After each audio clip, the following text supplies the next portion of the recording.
കൊച്ചി മെട്രോയിൽ മദ്യപിച്ച് കിടന്നുറങ്ങിയെന്ന പേരിൽ സമൂഹമാധ്യമങ്ങളെ പ്രചരിച്ചത് കേൾവിശേഷിയും സംസാരശേഷിയുമില്ലാത്ത എൽദോയുടെ ചിത്രം. മരണാസന്നനായ അനുജനെ ഓർത്തുള്ള മനോവിഷമം കൊണ്ട് കിടന്നുപോയതാണ് എൽദോയെന്ന് ബന്ധുക്കൾ പറയുന്നു. സമൂഹമാധ്യമങ്ങളിൽ ഉയരുന്ന ആക്ഷേപങ്ങൾക്കും പരിഹാസത്തിനും മറുപടി നൽകാൻ പോലും കഴിയാതെ വിഷമിക്കുകയാണ് ഈ മിണ്ടാപ്രാണി.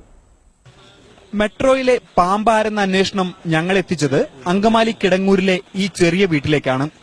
2 കുട്ടികൾക്കും സംസാരിക്കാൻ കഴിയാത്ത ഭാര്യയ്ക്കുമൊപ്പമാണ് ബധിരനും മൂകനുമായ എൽദോയുടെ ജീവിതം.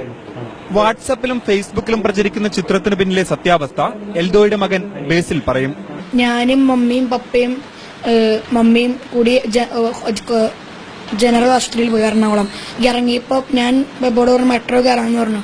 അപ്പൊ മെട്രോ കയറിയപ്പോ ആണ് പപ്പ കുറച്ച് സൈലന്റ് ആയി.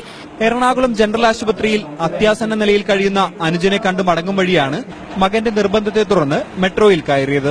ഈ എറണാകുളം ജനറൽ ആശുപത്രിയിൽ ഈ അനിയൻ കൊച്ചിനെ കാണാൻ വന്ന അവസ്ഥ കണ്ടിട്ട് പോയ പോക്കിൽ നിരാശയും കൊണ്ട് കിടന്ന് മെട്രോ ട്രെയിനിൽ കിടന്ന് മയങ്ങി പോയതായിരിക്കുള്ളൂ.